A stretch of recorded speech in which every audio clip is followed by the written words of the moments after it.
liberty, and justice for all.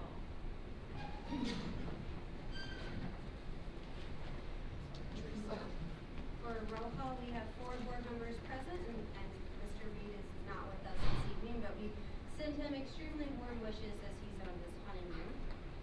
Next, we have the agenda. Do we have anything to table or remove? We have K2, which is resignations after publication, but other than that, the agenda stands as it's written. Do we have a motion to approve the agenda with that change? Mrs. King makes the motion. Mr. Hall will second. All those in favor, please signify by saying aye. Aye. Motion passes. Do we have a motion on the regular minutes from April 25th? Mr. Nelson will make the motion. Mr. Hall will second. Is there any discussion? If not, all those in favor, please signify by saying aye. Aye. Motion passes. Delegations, not present. Superintendent's report and academic update. I have a few things that I just want to remind you of this fall. We've been off to a good start. The schools have, this is hot. Sonia will go through some of the testing and things we've done so far. We have programs coming up, but the biggest one that will be coming up is one that we sponsored last year with communities and schools, and that is the haunted house, and the trick or trunk will also take place again this year, and that will be in October, on October 24th. Trick or treat, they get with the trunks, in the trunks of the cars, and they do a haunted house at the schools, and so they're starting to work on that, and that'll be the 24th. So that's one of the extra things that's coming up that I like to try to point out. If you get a chance, last year it was a big success. It goes along with one of the football games. We also have at the end of this month in September, the 29th, is homecoming week, and so it will be the 29th, 30th. The game will be the 3rd, and then the dance will be the 4th. So those are some exciting things coming up for our kids, and just thought I would mention those things to you. The second thing on my list is I've asked Katrina Barnes to come to be recognized. She is joining us this year as our new PRO at our elementary schools. And go ahead, Denny, say it. She's one of mine. So Denny and Katrina are going to get a picture taken together, and we're going to welcome her to our school. You're doing. I'm going to take it. You want to be in it? I can take it. It doesn't matter. Yeah, I can take it. Okay. We'll all take pictures. Behave yourself, Denny. I will. I have to. Tell I her. know, she's pretty serious. And tell her too. She's one of mine. I know, they're all hers, but she gets them all after I have it. Yeah, you're in the middle of us. Yeah. Beanie was one of my favorite ones. Which one first? How about there? You graduated my son. Congratulations. Thank You you. take care of my little grandkids. They Thank keep you. it ornery. We are excited to have her with us. We've been in the schools. I've seen her in all of our schools. She's done a great job for us, and I just want to take the opportunity tonight to welcome her and let you all see that she is with us this year. It's great. And that's all I have tonight. That's great. All right, next we have 2 new directors who both get to have their first reports this meeting, so that's exciting. We will start with Wendy Johnson, Director of Operations and Maintenance.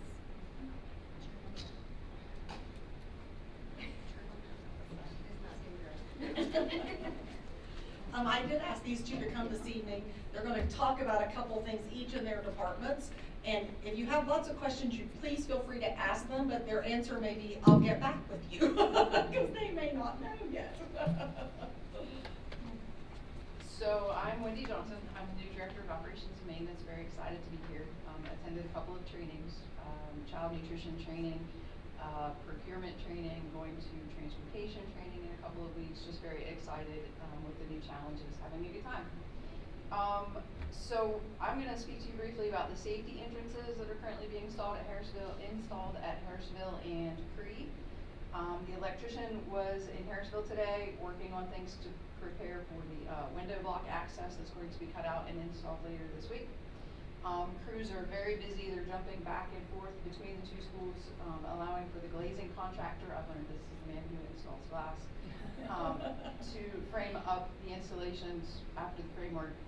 He will be in there installing his glass. It's been a little loud at Creed because once they put the framework in, they can't leave it open, so they put some plywood up there to cover the holes. So, Mr. Clevenger was there this morning and told me it was a little loud, and I said, a little, but it's temporary. It's a temporary solution to, a very much needed thing that for school safety, so. At Harrisville, the outer frame has been installed, the inner one is, they're ready to be installed. And as I stated, the block for the new transaction window is ready to be cut out later this week, early next week. Jeremy from UCCI is our contact. He's been great to work with. He updates us often, reaches out if he needs anything, and allows us to reach out if we need anything. So our really cool thing that we did was our table talk exercise on August 21st. Zach Query from the Critical Response Group facilitated this meeting, and this was in order to meet the crisis plan requirements set forth by House Bill 3166. And what that House bill states is that we have to take our mapping and integrate it with software programs for the local law enforcement and for 911, and make sure that it is downloadable and printable and easily accessible for anybody who might need it. It has to be oriented to true north, and it has to have an XY grid. So basically, it also has to be verified for accuracy, things of that nature, down to where is the AED, where is the trauma kit, where is the blood spill kit, things of that nature. CRG, or the Critical Response Group, is a team of retired military special op veterans and public safety officials, and they adapted this mapping technique that they had used on military missions overseas. They used it, they retooled it, and it's enhanced to enhance communications during your emergency responses at home. They take micro maps and macro maps of all the areas, and basically what they do is they take your map of your school and they put battleship grid over top of it. So that way, when they need to get people from different areas to the same spot, everybody's speaking the same language. So he came, Mr. Query came, met with a couple of the directors, Mrs. Hott, some PRO was there, members of law enforcement, 911 reps were there, the member from the Office of Emergency Systems was there, volunteer fire department people were there, and we went through scenarios. And it was very interactive. We had some very informal discussion, and the goal was not to say, you're doing this wrong. It was to identify the gaps and say, this is what we're doing correctly, but could we do it this way? Could we do it better? With our active threat response and recovery plan, in case we need to update that. The exercise overall went very well. Mr. Query was very impressed with our answers and the way we handled the scenarios, and gave us some great feedback, and based on that we submitted our grant for mapping for the elementary schools, and we're just waiting for approval for this. Right, would you do us a favor and explain Harrisville and Creed, what it's gonna look like when someone walks into these new safe school entrances, like the location? Yes, so when you go into Harrisville right now, as you pull up into the main entrance, what they're doing is they are sort of, if you go with me on this, they're sort of framing up and taking an exterior, putting a framework door in. So on the sidewalk? They're extending the building to make everything level and like squaring it out. Okay. Does that make sense? So the storefront set back. Yes. The storefront now will be set forward. Set forward. So it's gonna have the overhang, but it'll be with that. Yes. Storefront will be forward. Yes. And then at Creed Collins, And then there's an entrance that will be made. There will be a wall built, and there will be a bypass through the office. Yes. So no one ever goes in the building. So a parent, just like at Smithville or at middle school, high school, Yes. there's now a window to operate, and they will be kind of stuck in a little area, and which is what makes the safe school. yes, it creates the man trap that has to window. And I defer to Mrs. Hott. This is the projects that were started before my arrival. Absolutely. Yeah. And Although I keep sending her to watch them. That's okay. I'm learning a lot. But I have people asking where it was at Creed as well. At Creed, so as you go in on the, what I would say was the bottom main entrance, they're replacing those two in this sort of the same manner. Two door frames there, and then you will go upstairs, you'll have to be buzzed in there, go up the steps, and then we'll create like a little man trap up there as well. So The office location is not moving? No. No. Okay. There will be a hall, like a wall, there will be a wall built that will also have a door that, so when you get to the top of the stairs, now there will be a wall to the right, will have a door in it where you can enter the building. So it will kind of, so when you're upstairs, you will be blocked off from the rest of the school. But we also, at the same time, even though it's a safe school entrance, and that's really the part we had to do, we also recognize that those old schools have old doors. Yes. And so the reason that we dealt with the storefronts at Creed were just to secure the doors better and to get more up-to-date, locks in them and things that we could manage better. Because we're getting to the point where sometimes when they won't lock, they won't pull shut, they don't work with, so to avoid that, originally when we started looking at this and wrote the grants, we added that portion to it, to no sense having a safe school entrance if you have old doors. So to make sure we had the whole project fixed, we added that part at Creed as well. So as you go into Creed, there's doors on the left, doors on the right, and then there's that center door. All of those have been replaced downstairs. And then there's a wall built upstairs that will lead into the school that will also have another door. And then we're moving all of the doorbells and the electronics to work to allow you to go in and out and allow it to be more operational. Thank you. Did I do okay, Greg? We could have just deferred to him, he's saying there. Any other questions? All right, thank you and welcome. Thank you. All right, next we have a different Mrs. Hott. Sonia is the new Director of Student Support Services. Good evening. Student Support Services encompasses federal programs, special ed, and testing coordinator.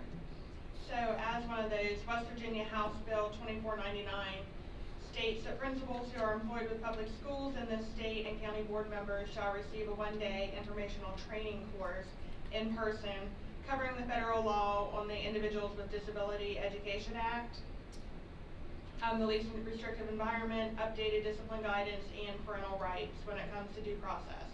So we are sending a team to the Strive conference on November 19th to receive the training. This team, along with Dr. Jackson, who was trained over the weekend, will provide the training by the December 31st deadline.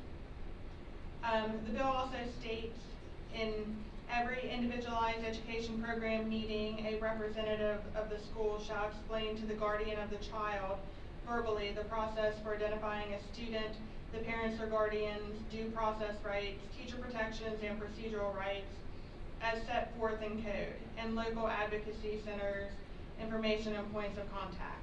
So the WBDE has provided the document that I handed out as a format to meet this. So every IEP meeting from this point on will have this form with them to make sure that we meet that. And then all of our fall assessments have begun.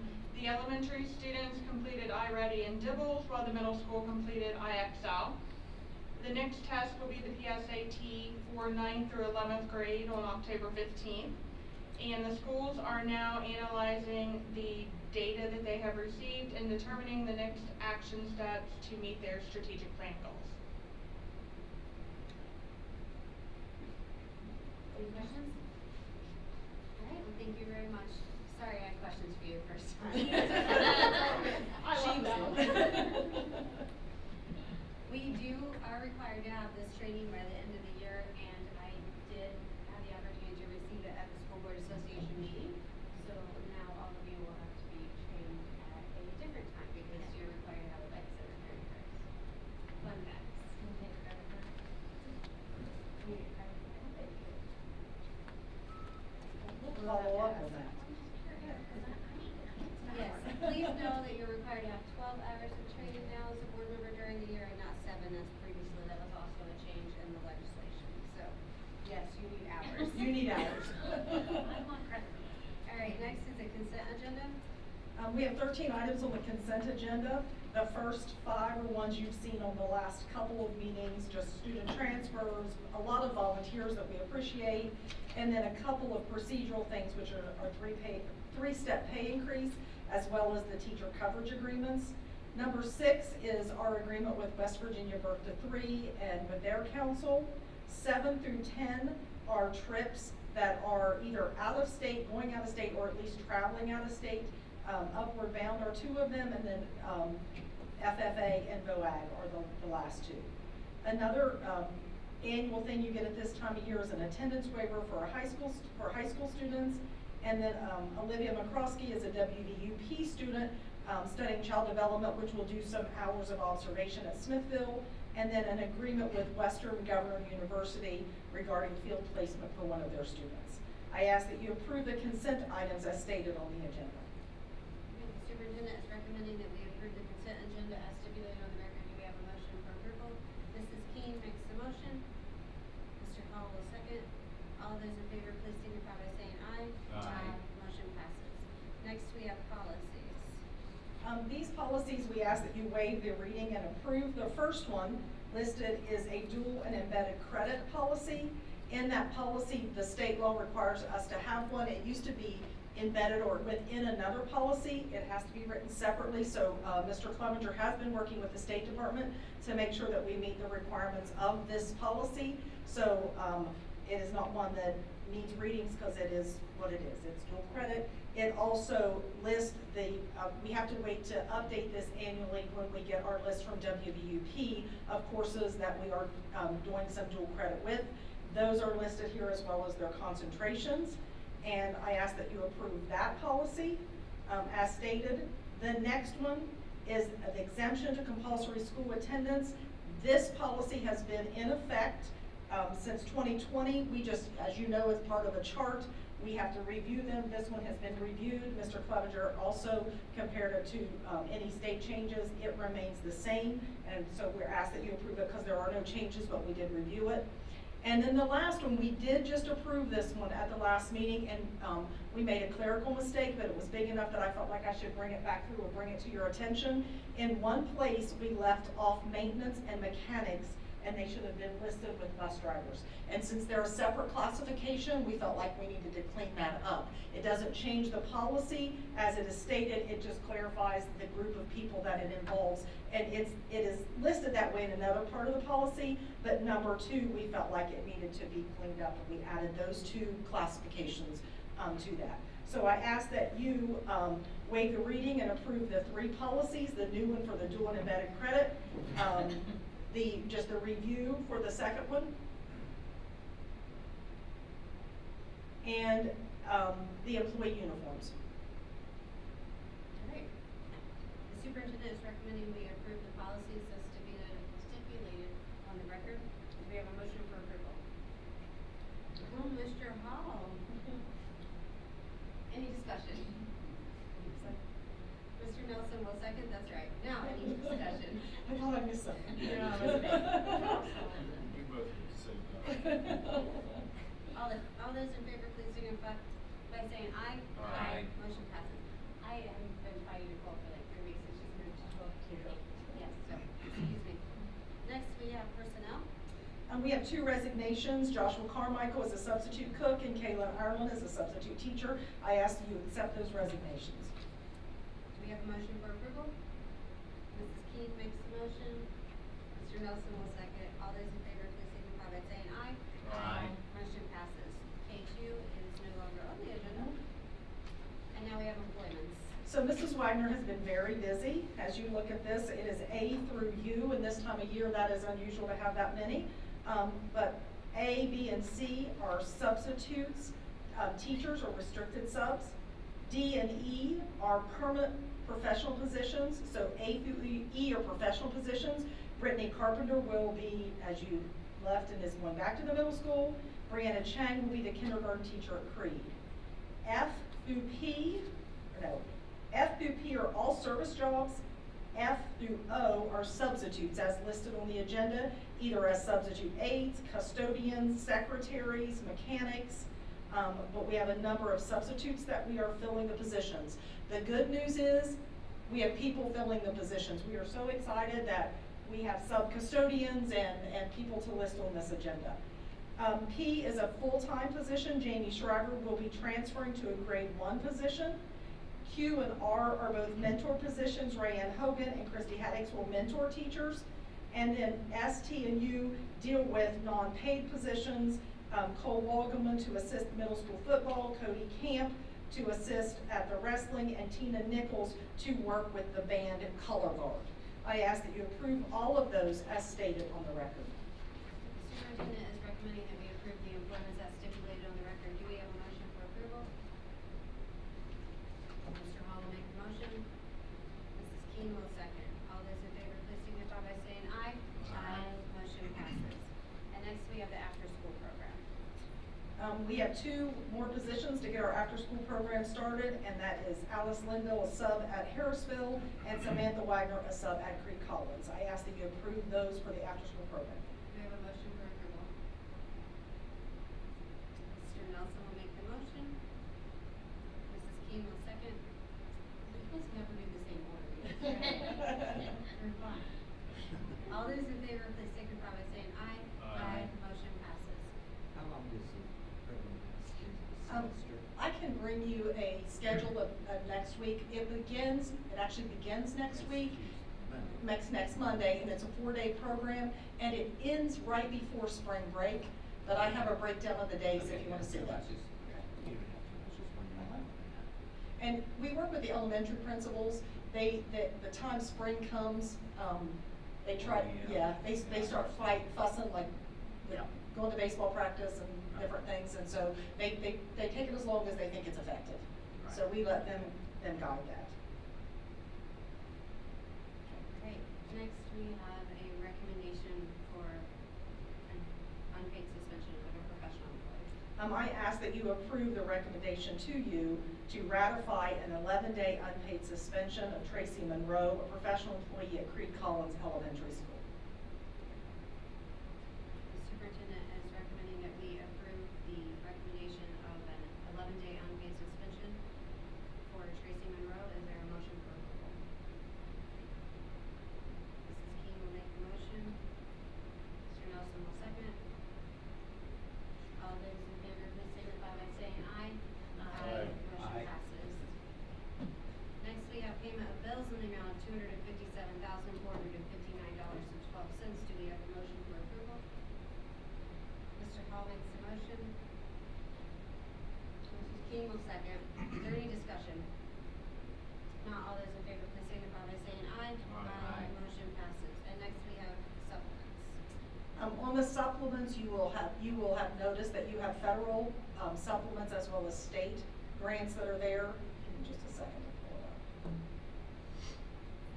I had it with me at one point tonight. Thank you. The first one is a vocational grant, which is a state grant. The second one is, and it is for vocational equipment only. The next one is a block grant, which allows the vocational programs at the secondary level to use that money for a variety of things, whether it be travel, going to different programs. The third one is one, you'll see a couple things on here tonight that we've had to either adjust or we just got the money for. Remember, the federal government released money late for a few things, and this was one of the things that they released late, and that was the ABE grant from the state, which covers the salary for our ABE teachers. So that is on there, and we have received it. The next one is the Third Grade Success Act. We have received the funding for it, but we still have to go back in and put our details of what we spend that on. That will deal with some summer programs, possibly some reading programs that we provide in the summer to our students as well. Those are our state grants that we have. The next ones, the next one is a reverse for the Title V. So we had budgeted in Title V.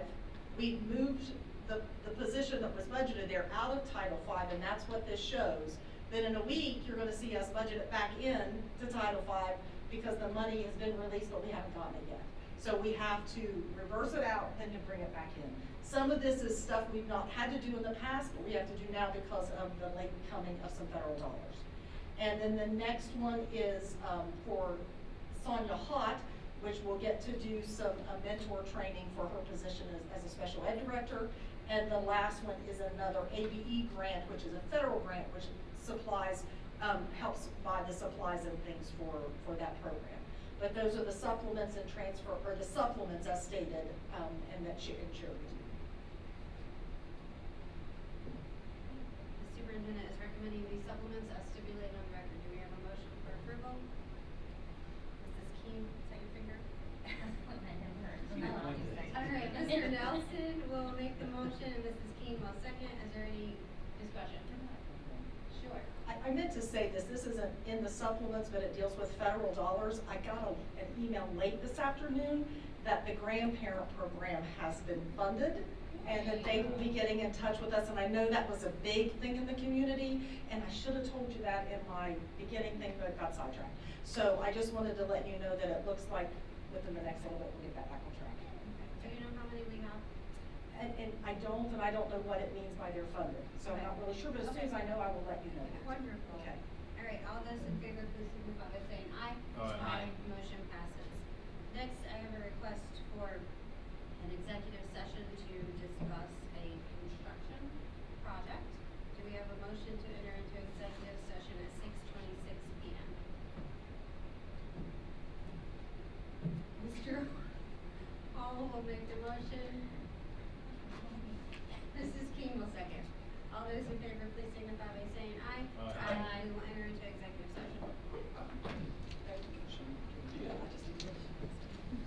I have it in my hand, but I'd ask Wendy to step in there as well.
Okay. All right, the time is 6:54. Do we have a motion to return to regular session? Mr. Hall makes the motion. Mrs. Keeble, second. All those in favor, please signify by saying aye. Aye. And for the record, joining us in executive session was architect Greg Martin and also Director Johnson. Joined us in executive session to discuss a construction project. And so the project that we want to talk about, Mr. Martin is going to share some information. So over the past 6 weeks, Would you use the mic, please? Thank you.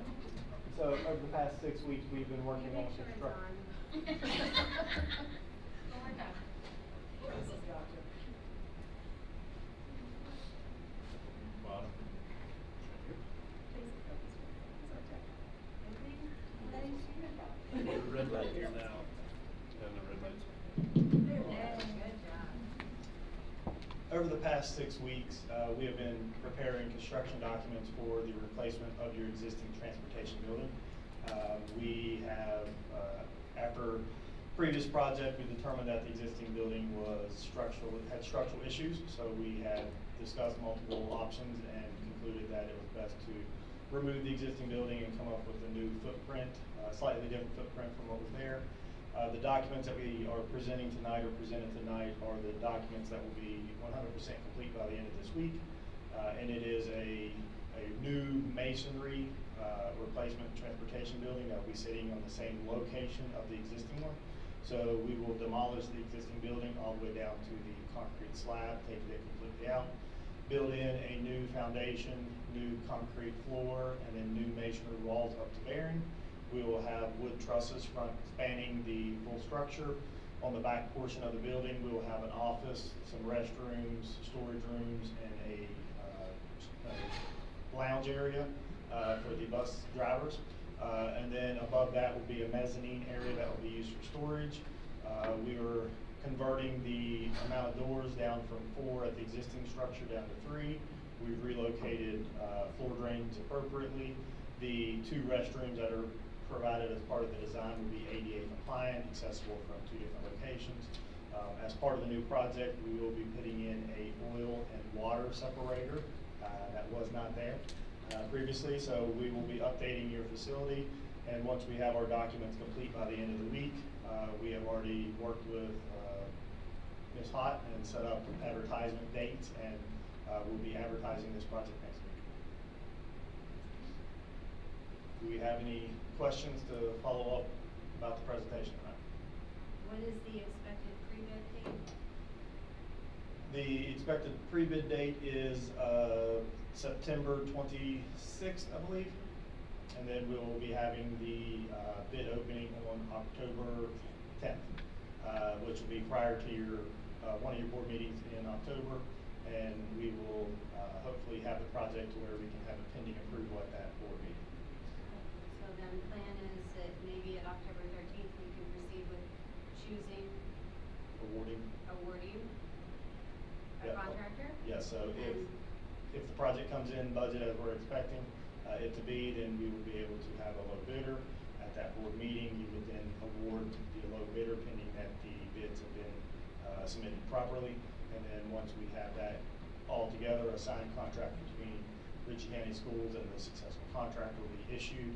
Then the contractor will then start construction, actually demolition of the existing. There will be some electrical that will have to be temporarily supported and to make sure that everything is operational throughout the school year as this new building is being constructed. We're expecting maybe a 6 to 8 month construction period.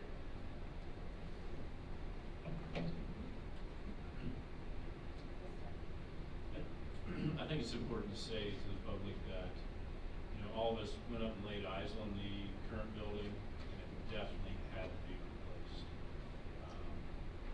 And this would be just speculation on my part, but it had to be one of the worst bus garages in the state, I would imagine, as far as age and where it was. So I'm so happy that we're able to do this, and it's much needed. It's a great thing. Okay, well, we don't really want to make that speculation, but we will say that absolutely we agree that this is the best route and will be the best for our bus drivers moving forward and our mechanics that do want to use the facility. We have, and last well beyond our 10-year-old from the very beginning, the goal of this board and the statement that they've made has been to provide all of our workers with a good working environment. Yes. And I think that at some point you look at cost effective as well as what we can provide for our employees. And I think that this is an area through the years we haven't focused on providing that. And I think that, you know, our drivers, they deserve a good working environment. And so I think with the flow of this building and the plan that this board has helped put in place, I think that we will be able to do that and help the school system throughout the future. And I'm glad we incorporated the bus drivers' opinions and they want it as well. Along with our mechanics.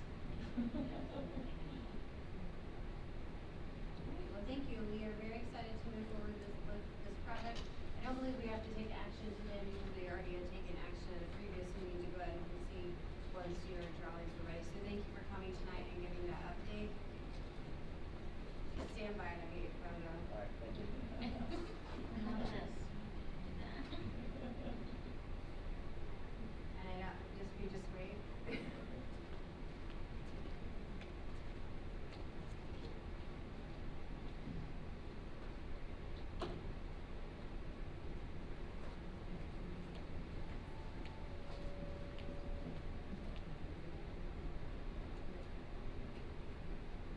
All right. All right, thank you. Thank you Thank very you. much, and thank you for driving to visit us tonight.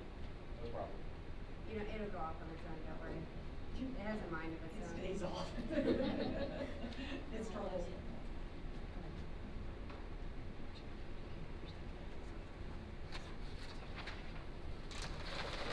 Thank you, Greg. Thank you. Yeah, Mr. Martin, thanks for joining us tonight, and you don't have to stay the rest of the meeting with us unless you really want to know about our superintendent evaluation goals. I'm good, thank you. All right, I'm going to hand down here some performance goals and standards. Mrs. Hott and I have spent some time working on goals for the coming year for her, for the 25-26 school year. And so we will go over those and then decide if these are the goals that you all would like to set. So goal 1 is strengthen student academic outcomes. By May of 2026, student proficiency in English language arts and mathematics will be increased by 2 to 5% across the district as measured by the GSA, SAT, and benchmark diagnostics. And of course, we've included those action steps. So in doing that, there will be a coordinated system of assessments, which you know that we do have around the school. And we're going to hold principals and directors accountable through quarterly data reviews to ensure student performance data drives instructional decisions.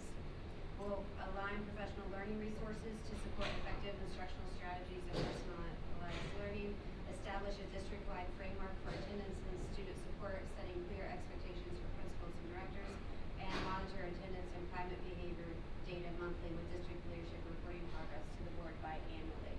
Mrs. Hott, do you have anything to add to goal 1? No, but I think that one of the things we've stressed is that we believe attendance has a lot to do with student academic achievement. And so therefore, that's why a couple of those goals, because our strategic plan deals with attendance, adding that to strengthen student academics within that goal, I think will help us achieve that. Right, you're absolutely right. These goals do reflect the county's strategic plan as well. And so goal number 2 is to enhance operational effectiveness and leadership capacity. By June of 2026, district operations and leadership practices will demonstrate improved efficiency, transparency, and alignment with strategic priorities. The action steps for this will be to mentor and coach principals and directors to strengthen leadership capacity in alignment with the West Virginia Department of Education accountability standards. Please remember that while Mrs. Hott is in her fourth year? Third? It's close to that. Third. Year with us, that she has a very new leadership team, not only at the board office, but also many principals are new since that time. So that's why it's a very important goal for her in the coming year. Also implement consistent operational practices, meeting structures, timelines, communication systems that ensure accountability and efficiency, and overseeing quarterly reviews of budget, facilities, transportation, nutrition, and communications to ensure resources are aligned with student learning priorities. Mrs. Hott, do you have anything to add to goal 2? No, I think that that's that you are correct that it is going to be a challenge, but it's a challenge that I enjoy, which is teaching and mentoring. And I think that we have been blessed, the people that have applied and have taken some of our leadership roles have shown great strength and have really worked hard on like learning their jobs, and it's been a good thing. So this actually is on the agenda tonight for review, so if we can have a motion, then we'll have discussion. We have a motion for approval of goals. Mrs. Key will make the motion. Mr. Hall will second. Any discussion? Misty nods in approval. All right, well, thank you all very much for your input, much appreciated.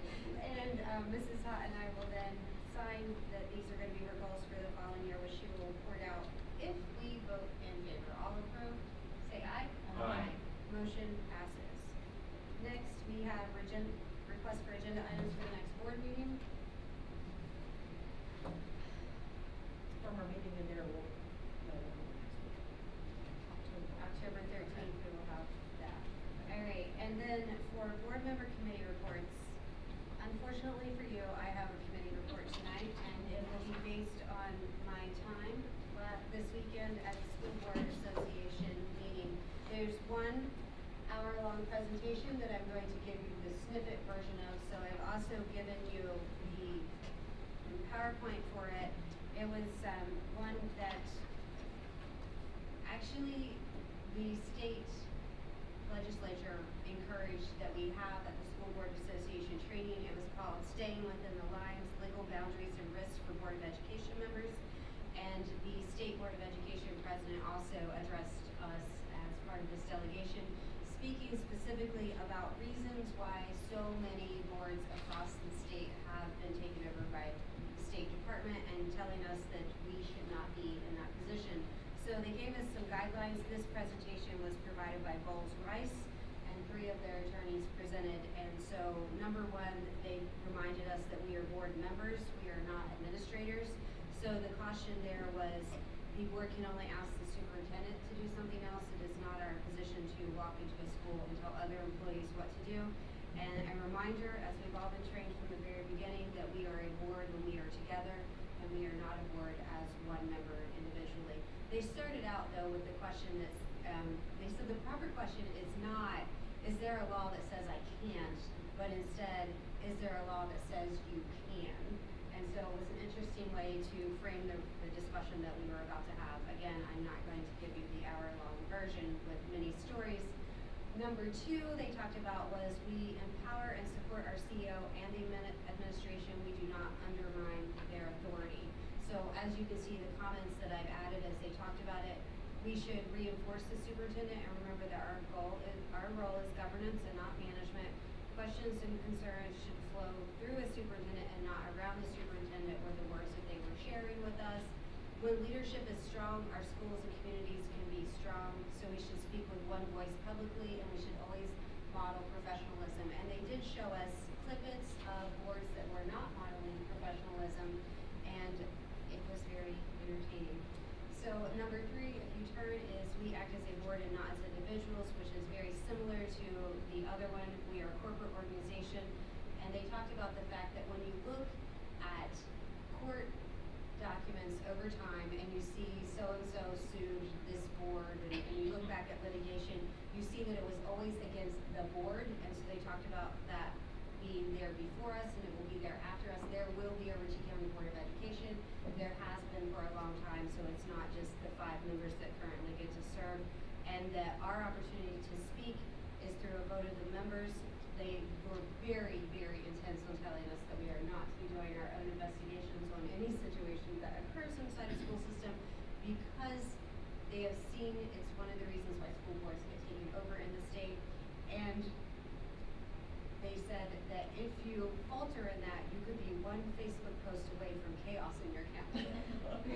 Thought that that was a very interesting comment for them. So then they talked about number 4 is our highest and best mission is to chart the school district's course. And this one comment down there, I didn't put enough details for you to understand. But they talked about Dr. O'Call, who is currently back in as the acting director of the School Board Association. And on a side note, he's agreed to serve until December 31st of 2026 while we proceed with the search.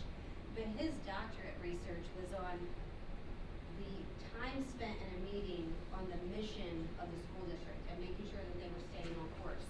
And in a 15-year period, his research found that boards were starting at 3%, and in that 15-year period only grew to 8% of time on course in the meetings talking about academics and the mission of the organization. Instead, they spent most of their time talking about other things. So they cautioned us to remember what our mission is as an organization, and that we are here to support students and teaching and learning.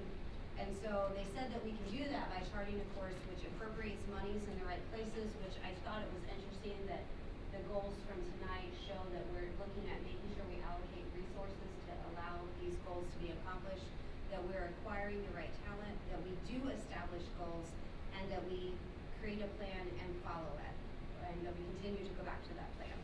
So that was what they meant for number 4. I hope you like the short version. Number 5 was talking about our board meetings are where we prove our commitment to student success and safety. They talked a lot about academic achievement, and they said that we shouldn't shift the spotlight to ourselves. So there was discussion that happened in regards to that on when we have delegations that come to us, and it is our responsibility to listen to them, but if the topic that they are discussing with us is not on our agenda, we do not engage. We don't engage anyway. We wait until the topic would come up on our agenda, and then we address the topic. That delegations is not a time for engagement and not a time for conversation, because it often ends poorly for everyone involved. And then they noted that if it was not on the agenda, then as you well know, we just had part of our agenda that asked if we had any agenda items for the next meeting, and that is an opportunity for items to be put on the agenda. So a reminder of that, and it said that we aren't here to make our lives easier, but to make students' lives better. I thought that was a really great comment. Next, they said number 6, our board meetings are where we demonstrate that we are worthy of the public's trust. And they talked about the fact that we really are in the entertainment business these days, since our meetings are live streamed and they're definitely in the public. So they asked that we don't follow the decorum that we see on a national landscape currently, and that we exercise care and caution about the use of executive sessions, that we be open-minded, and that we don't share every thought we've ever had with the public. Attorney's advice for us. And then number 7, it said, we took an oath to follow the laws. We are true to that promise in all that we do. So they talked specifically about honoring the Open Meetings Act, about being bound by the Ethics Act, and always being aware of any personal conflicts that we may have. And then number 8, we do not succumb to inflamed public opinion or strong outside pressures merely to escape the heat. This is also one of the messages of the state board president when he was talking about the concerns he had over some boards being taken over. Some boards, you know, are very financially, they have no financial issues, and yet they have been taken over by the state because of their inability to conduct themselves properly. So he talked about when people are speaking to us, they are always going to be emotional, but that we have to be calm in a situation, and we have to keep our feet planted and do the right thing. He said there is almost 0 chance that the story we hear is 100% accurate, and even a video may not show what happened before or after that situation. So we always need to remember that.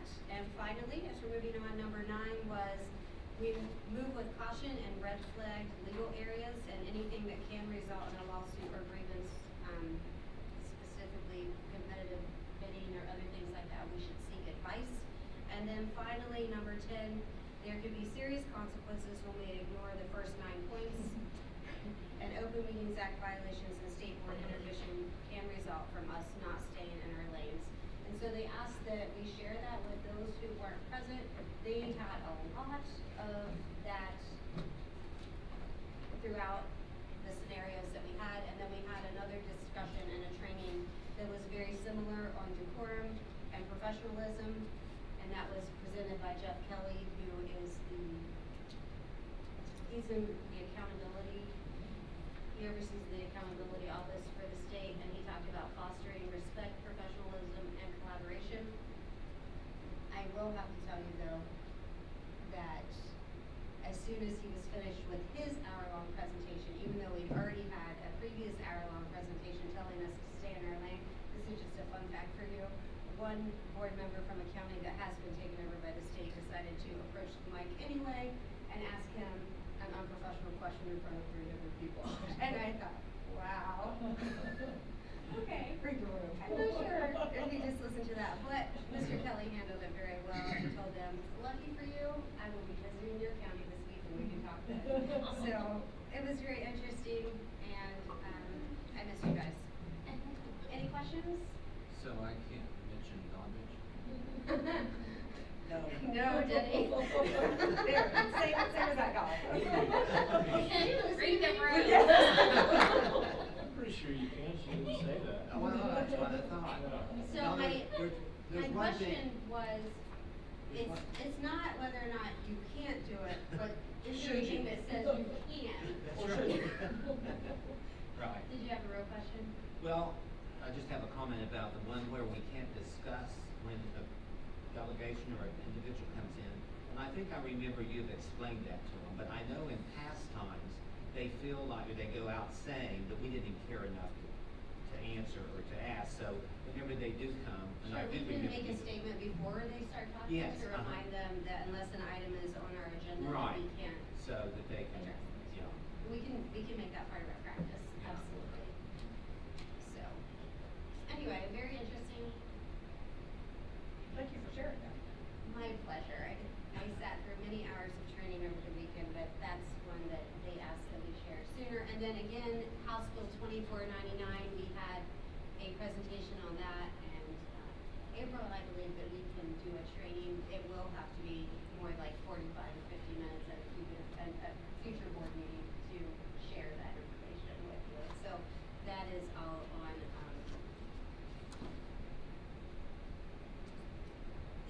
it's on special ed, some new rules for that and required trainings, so look forward to that in the future. It will not be the Cliff Notes version. So what did they say about, like, if anything will be available online for secure hours? They did have part of those trainings online. I don't know if you have to register for, you probably have to pay to be able to access those, so Teresa probably knows. Yes. All right, any other board committee reports?